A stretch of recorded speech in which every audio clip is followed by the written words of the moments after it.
The war was really bad. Our village was attacked, so we ran from one place to another one. A lot, innocent people, kids, they were being killed, actually. And that is the worst thing. Gun is a dangerous form. If you may able to have a gun, so you can be a soldier anytime. I wanted to revenge for my family, and I wanted to kill as many Arabs, as many Muslims as possible. Really crazy to me, and I don't even know how to carry the gun. It was just too big. I was just 9 years. Actually, in the real battle, you never know you'll survive. You put a wall on your heart because soldiers were not supposed to be soft. The food that the UN was giving wasn't enough. One of my friends died in a journey that we escaped, and I was tempted to eat him, so there was cannibalism. I don't want to live this kind of life. Let me go to school. Hopefully something will come out of it, and I'll go places, I'll reach somewhere. If you lose that childhood, or maybe you become adult, you may not get it.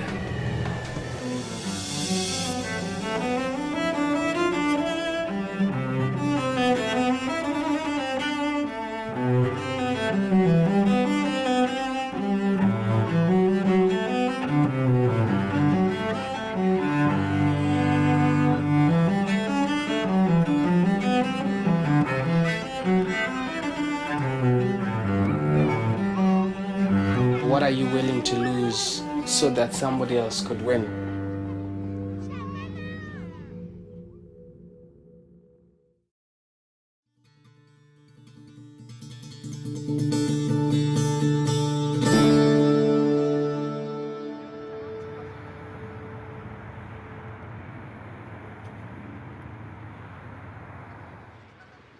Maneras de salir de la trampa.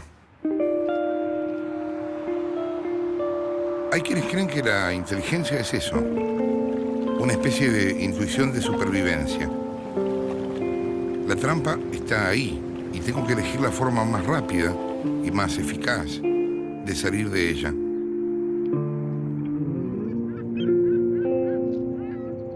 Si la inteligencia es la posibilidad de resolver problemas complejos, el talento es el don de crear nuevos problemas. La inteligencia se basa en el acierto y el talento en el error, y crea belleza en él. Ambos, el talento y la inteligencia, necesitan de la pasión para funcionar.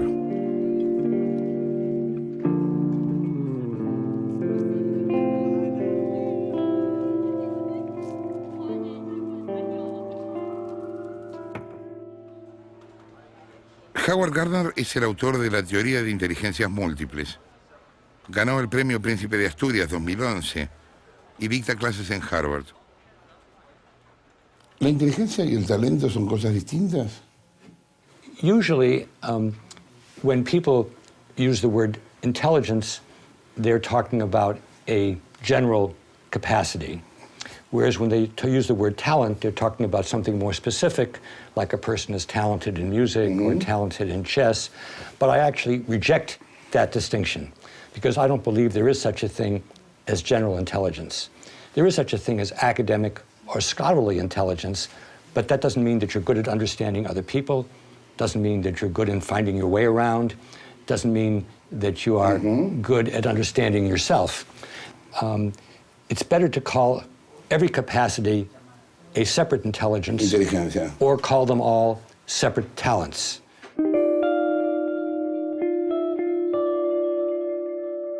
I have the theory that people have 8 or so separate intelligences. They'll take a well-known American president, Ronald Reagan. He probably was not a very good student.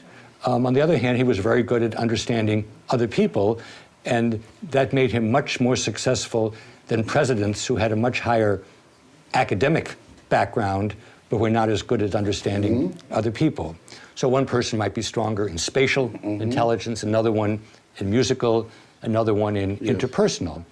Those strengths are not fixed. If you live in a society where music is very important, your musical intelligence will be higher than if you live in a society where there's very little music, or you live in a society where you're not even allowed to sing or dance.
A Gustavo Santaolalla le gustan los instrumentos que no sabe tocar. Tocó por primera vez el oud, un antecedente del laúd y la guitarra, y con su interpretación ganó su segundo Oscar. No sabe leer ni escribir música, simplemente la siente. ¿Qué es para vos el talento? Es un don, ¿no? Es la creatividad en realidad, o el arte en general, tiene que ver con reorganizar la realidad de una manera peculiar. O sea, las notas son siempre las 12 notas, ¿no? Las 7 notas con sus sostenidos y eso. La forma en que yo la ordene y que vos la ordenás hace que esa melodía es tuya o esta melodía es mía. Y eso, si ya lo profundizás más, los sonidos que elegís, el tempo que le ponés, todo eso. En una pintura es lo mismo, los colores existen y las formas existen. Es la forma en que vos las reorganizás de una manera peculiar y particular que hacen que eso sea tu obra. Vos empezaste a estudiar guitarra muy chiquito. Yo empecé a tocar la guitarra a los 5 años, claro, y estudié, digamos, entre los 5 y los 10, pero nunca desarrollé la parte académica. Entonces nunca, todavía hasta el día de hoy no sé ni leer ni escribir música. A los 10 años la profesora me abandonó, literalmente fue a mi madre y le dijo: su oído es más fuerte que mi música. Me voy. Y ahí empecé a escribir canciones. ¿Y por qué no lo viviste nunca como una limitación, lo de no escribir música? Y porque en el momento que empecé a escribir canciones... no hacía falta. No hacía falta, y después siempre me las arreglé. Pero una de las cosas que descubrí con el tiempo es la ventaja que te pueden dar las limitaciones. Las limitaciones a veces son muy, muy, muy buenas.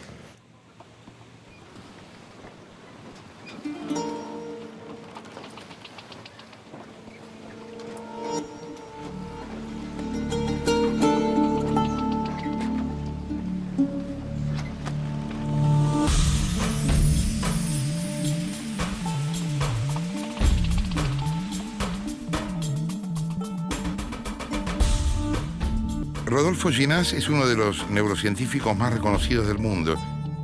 Dirige el Departamento de Neurociencia de la Universidad de Nueva York y fue varias veces postulado al premio Nobel. Llinás busca las partes del cerebro donde residen el amor, el odio y la envidia.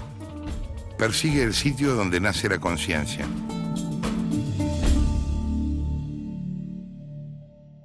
Intelligence is clearly the ability to predict, to know what has happened, what is going to happen next.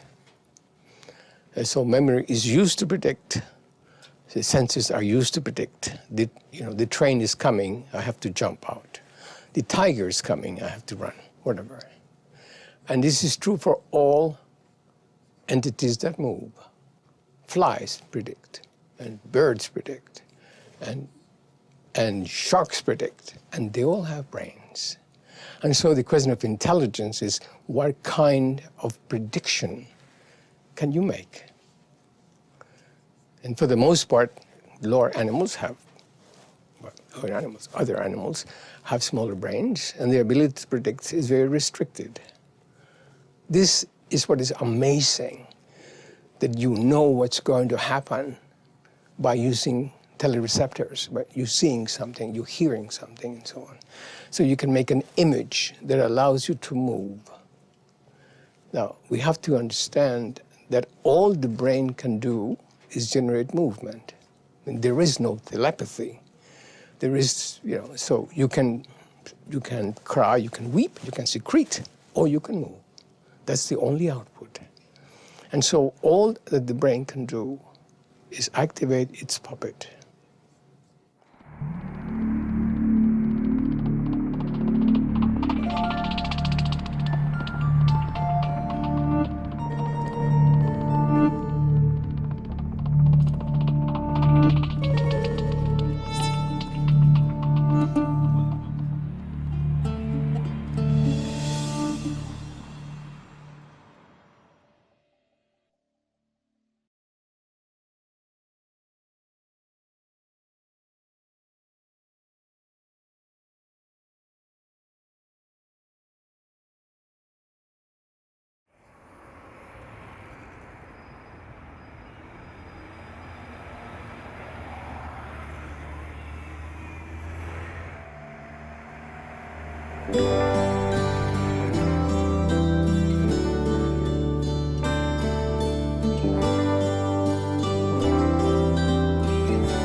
Joan Freeman es psicóloga y la mayor especialista en chicos superdotados de Inglaterra.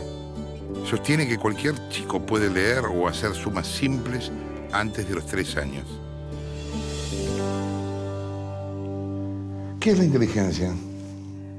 Intelligence is the way you cope with life, how you deal with it, the decisions you make. That intelligence is the way you deal with things as they come to you.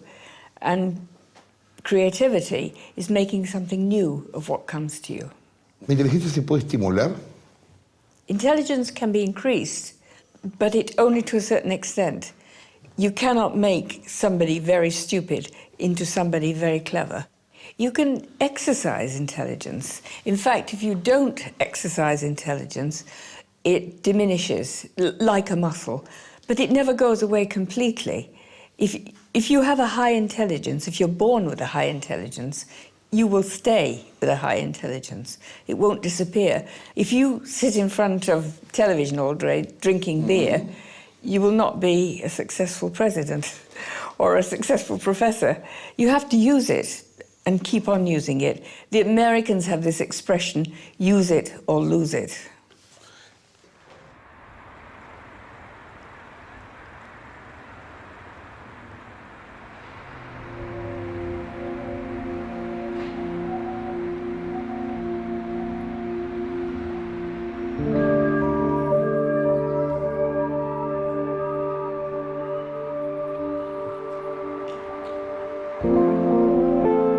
Alexis Lemer es una máquina.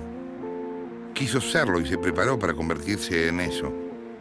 Es autodidacta y era un pésimo alumno de matemáticas. Desde los 11 años se formó solo. En 2007 obtuvo el récord mundial de cálculo mental. Calculó en 72,4 segundos la raíz treceava de un número aleatorio de 200 cifras. Fue en el Hall of Science en Nueva York.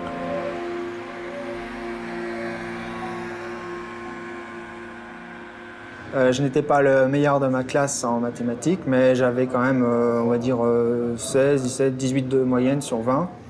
Donc même si je n'étais pas le meilleur, j'étais aussi autodidacte. C'est-à-dire mon intérêt principal n'était pas l'intérêt de l'école, mais plus l'intérêt de l'apprentissage par soi-même.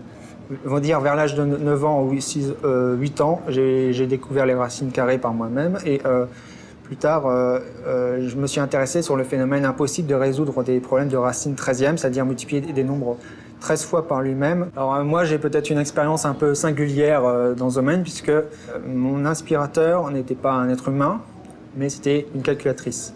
C'est-à-dire, plutôt que d'apprendre à imiter un être humain et à apprendre l'éducation d'un être humain, je me suis inspiré du comportement d'une calculatrice, et je me suis dit, pourquoi pas l'imiter? Pourquoi pas imiter une calculatrice? Et maintenant, puisque je suis un chercheur en intelligence artificielle, pourquoi ne pas imiter une machine? C'est-à-dire, mon aspirateur n'est pas forcément un être humain, mais plutôt une machine.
Brains change almost as much as faces change. That is very little. Most people have an eye in each side of the nose, and underneath the mouth, and ears, and so on.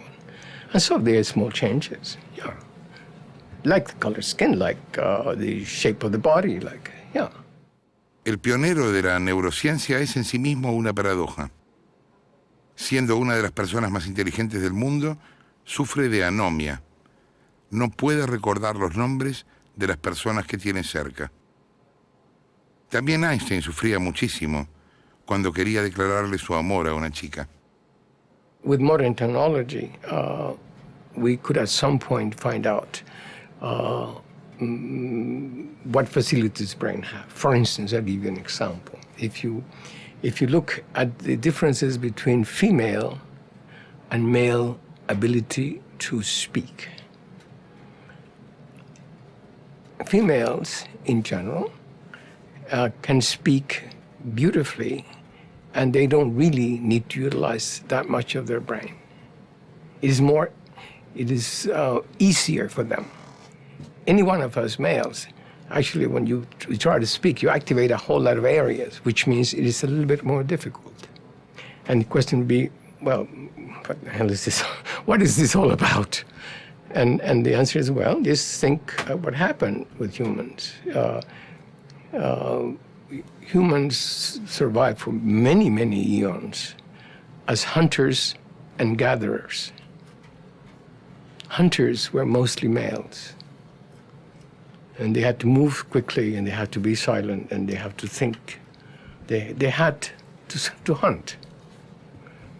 Females, on the other hand, gathered, which means they collected things, they talked to each other, they negotiated. And so the requirements for talking and the abilities to exchange would be very much enhanced just by selection. Males, on the other hand, are more solitary. They're, they're good at fighting. They make wars and they make armies and we make decisions and so on. But we are not as talkative. We don't have the same degree of social sophistication, or put it differently, of emotional intelligence that females have, for the most part.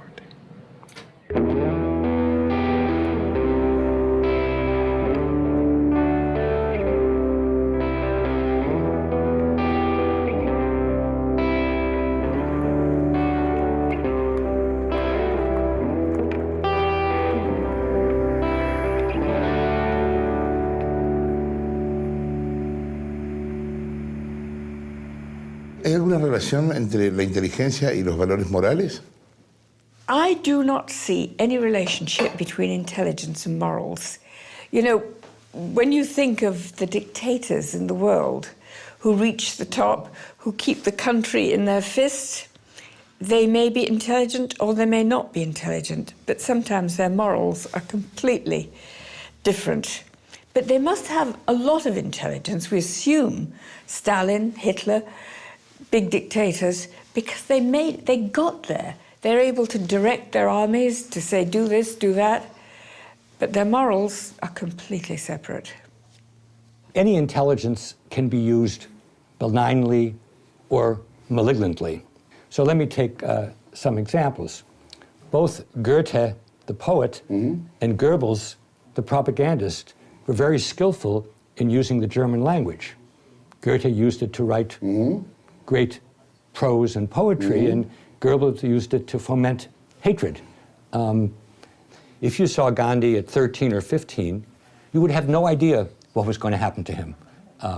He is a product not only of the village that he grew up in and of his family, but of years studying to be a barrister in London, of years in South Africa where he was treated as a third-rate person, and then going back to India and becoming the Mahatma. He was the Mahatma originally. And we cannot go back to Vienna 1905 and say what would happen to Hitler if he'd gotten into art school. But as a German Jew myself, life would have been a lot easier if he'd been accepted into art school. Yeah.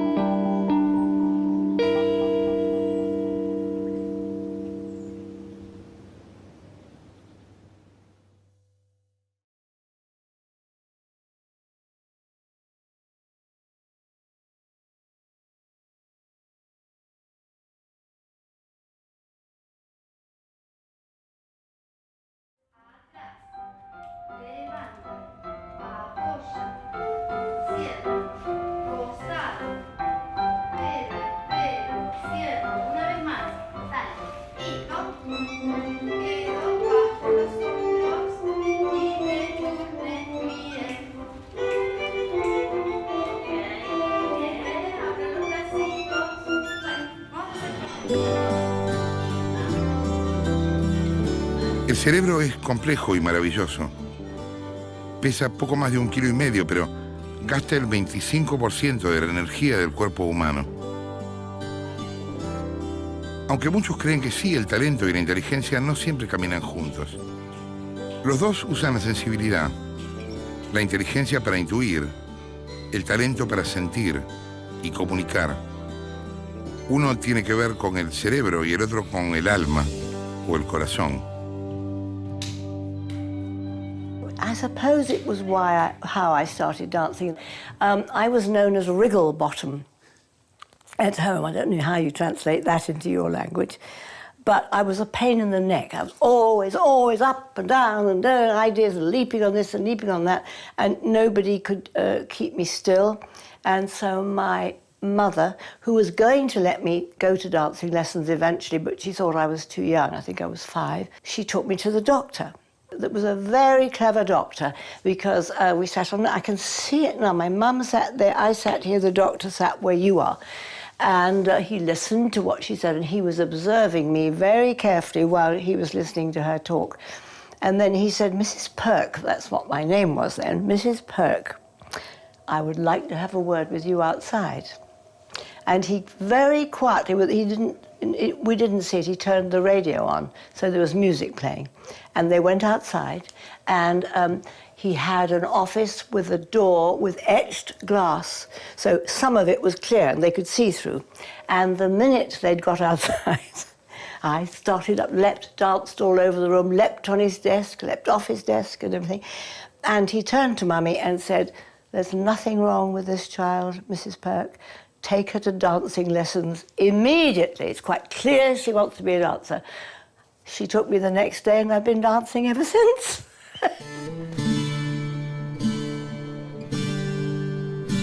Gillian Lynn tiene 85 años y es bailarina desde la adolescencia. A los 20 bailaba en el Royal Ballet de Londres. Dirigió Cats y El fantasma de la ópera en Broadway. Cree que la llave es la intuición del maestro. All these years I've been a dancer, and all these years I've been in the theatre and been a director and a television director and a choreographer and everything. And because of that, I often feel ill-educated because, you know, I started dancing then I lost my mother in a terrible car crash. Then the war came. We were all evacuated. My generation had a bad education because of the bombs, because of the war. And all of that has led me to believe that the most valuable thing you can develop in anyone, and I'm not sure you can develop it, is intuition. Intuition, which that doctor had, is more important than anything at all. If you're working with an actor, if you're working with a child, if you're working with someone sick, if you're thinking about the future, if you've got a riot, everything is you have to have your intuition going all the time. And all the learning in the world and studied, if you haven't got, of course, that is wonderful. And I'm really upset that my life didn't allow me to have a better education. All my learning has been done by doing and traveling, you know.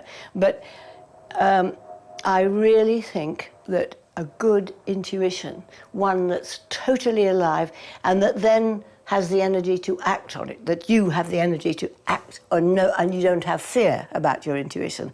To me, that's the most important thing of all. And I'm not sure that in today's world that is getting developed.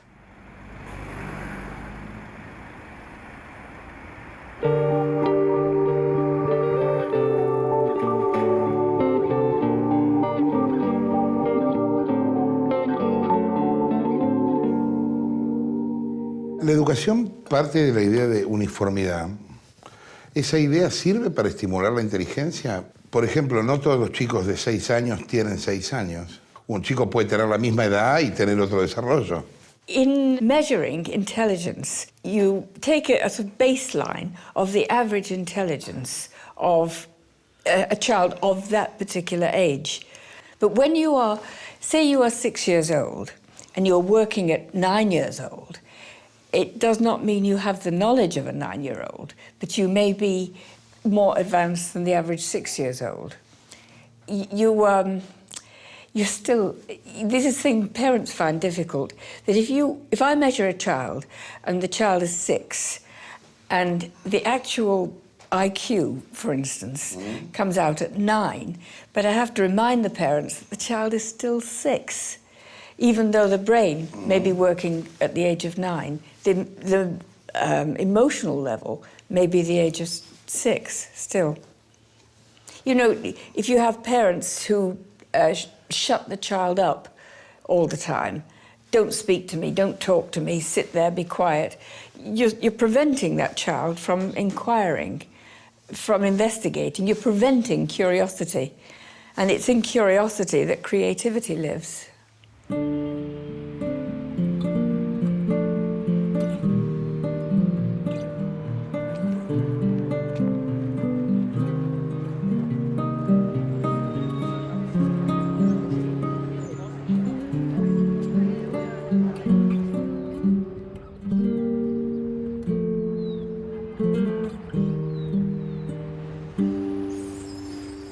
A mí me encanta tocar instrumentos que no sé tocar.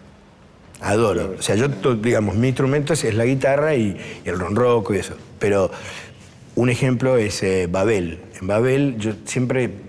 hay muchos instrumentos que le he echado el ojo a través de mi vida. Y uno era el oud. Siempre me interesó el oud porque es el antecesor del laúd, por lo tanto el antecesor de la guitarra. Y siempre quería en algún momento tener uno, colecciono instrumentos y tengo muchos instrumentos. Y bueno, llegó Babel, tomé un oud, lo toco distinto porque no lo toco con púa, lo toco a mi manera.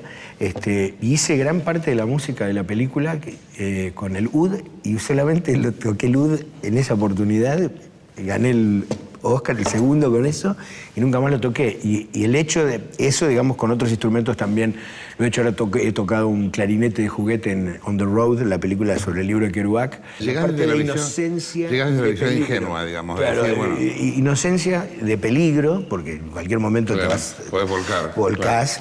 Claro. Y también que, de alguna manera, lo que tenés que hacer es minimalista. Porque no da para un gran virtuosismo. El virtuosismo se adquiere con mucho tiempo de práctica.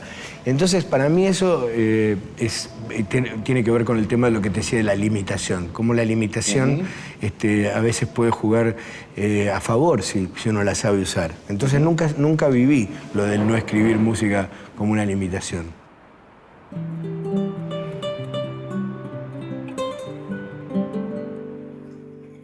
My mother took me into the ballroom where this teacher was teaching. The teacher knew why we were there, Madeline Sharp, her name was. She said, come on, let's see what Jill can do. And so I got up and she took me over to the chair and she showed me how to hold a bar. She was really looking to see if my legs were straight, if I could get a turn out. She was really assessing this. And then, this is why I'm leading us back to intuition, she'd already got the feeling that I was a dancer in my heart, you know.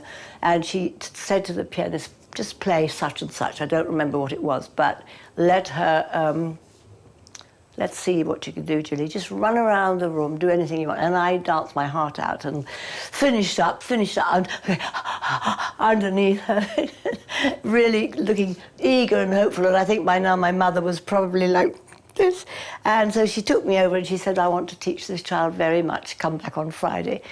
And so that was really my first lesson. And then after that, I became part of the class.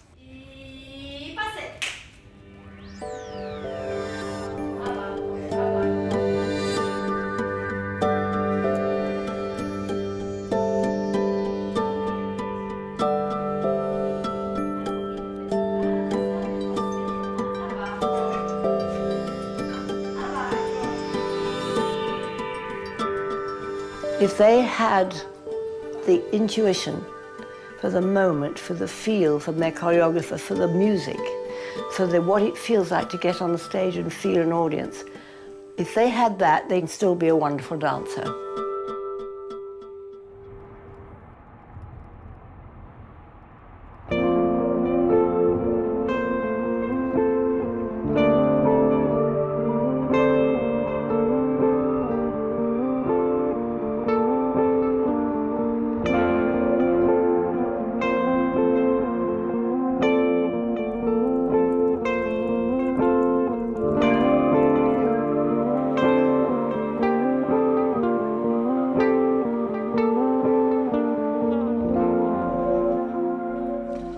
¿Qué cambios habría que hacer en la educación estructural mundial para que la inteligencia recobrara su sentido y tuviera efecto?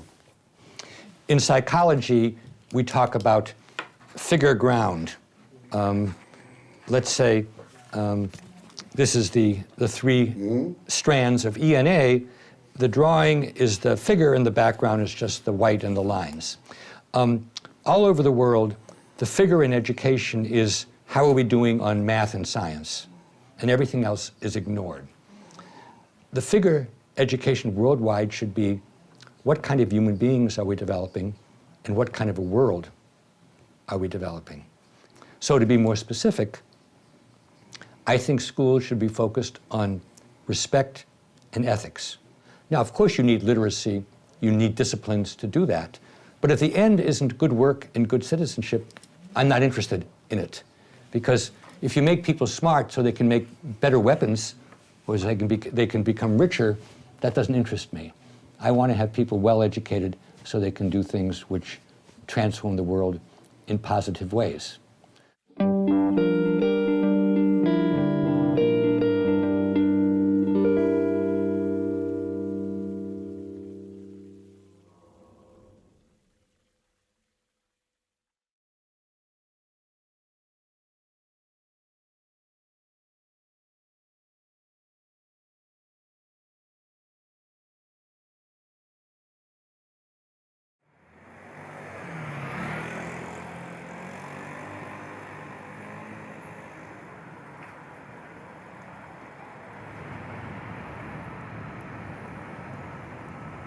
¿La gente inteligente vive de una manera inteligente? ¿Hay una relación entre inteligencia y felicidad?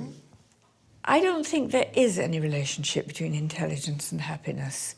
I think it's the wider family that you live in and the society you live in. Some people are really unhappy with a very high intelligence, and some people are very happy.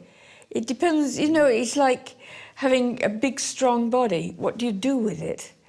You may ignore it, you may use it, you may find it a burden, or you may find it a pleasure.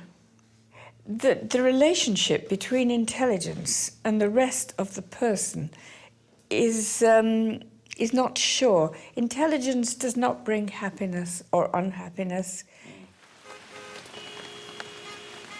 The core problem for the brain is the nature of subjectivity. Not how we move. I think how we move, we're beginning to understand very well. It is how we feel. I mean, what is it to see a color? What is it to feel pain? What is it to feel love?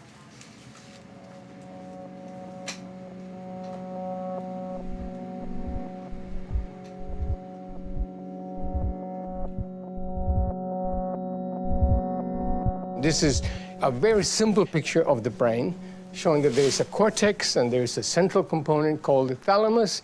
And so the question is, can we image the real functioning of the brain in real time? And if we do, what does it look like? And the instrument that we use is basically a magnetic recording of the activity of the brain. This is an MEG, magnetoencephalographic machine. The question is now, what can you see that would actually can be considered as incredible? And one of the things that I very much wanted to see was what a dream looks like. Now the person goes to sleep and begins to dream.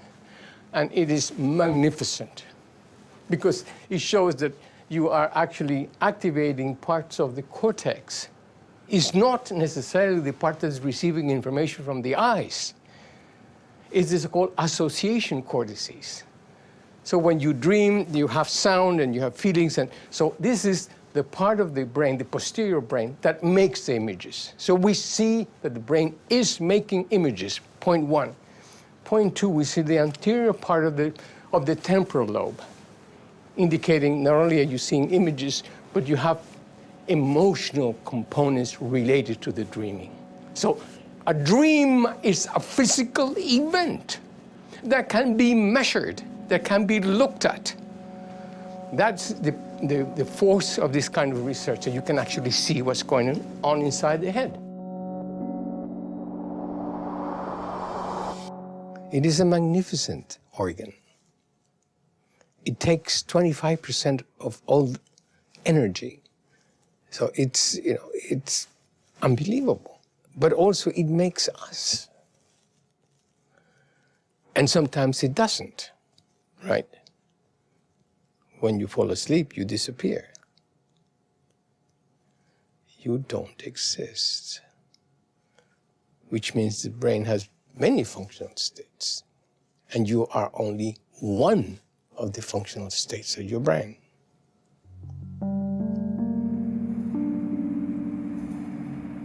La idea de cambiar el mundo, ¿es una idea inteligente? If you want a single word answer, I would say yes. First of all, the world always changes. It's not constant. From the 20th century, we have plenty of villains. They have names like Hitler, Stalin, Mao Zedong. But they're also heroes. I think the most important person of the last 1,000 years is Gandhi. Because Gandhi understood that people were not going to agree with one another, but they had to be able to disagree in a way which didn't destroy the relationship or the possibility for future cooperative work. Gandhi was willing to show himself naked with Britons have guns on him and said, all right, I'm willing to die if that's the way you want to make your point. Are we going to be able to be educated enough or bright enough? Basically educated, we're bright enough, educated well enough to understand that it is in fact true that being human is extraordinary. And it is extraordinary because of its brain. Our great strength is the ability to generate societies, which is directly related to brain power.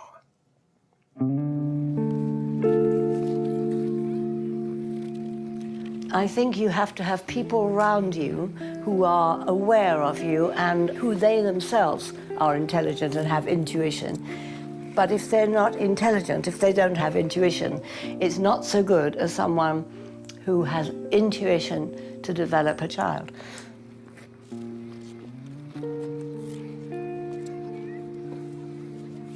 To me, it's not just a question of scoring in an exam or getting a very high IQ. It's something extra. It's a different approach to the world. The eyes follow, and the ears follow, and the feelings follow. But it is the ability to feel the emotional aspect of life that ultimately rule. To be passionate is probably one of the real issues of life. There are groups that would say when somebody died, not that he was good or bad, they may say he was passionate. So it is extraordinarily important.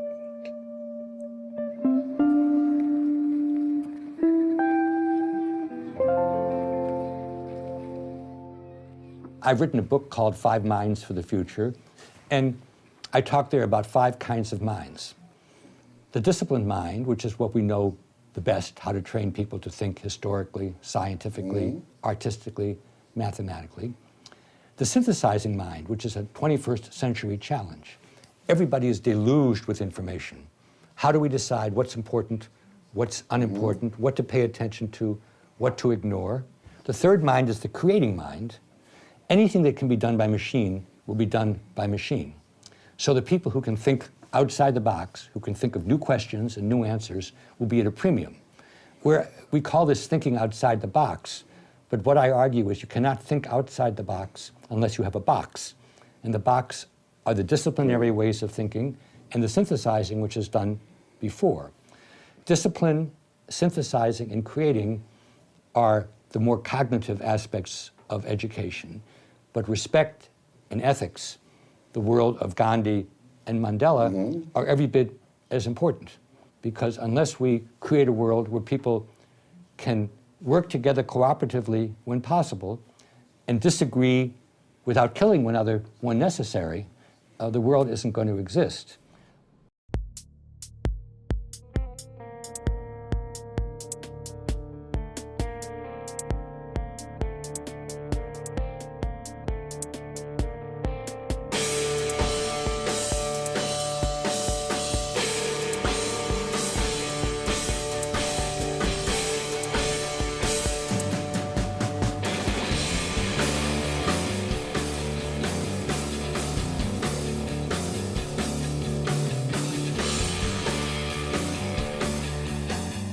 La inteligencia deslumbra y el talento conmueve.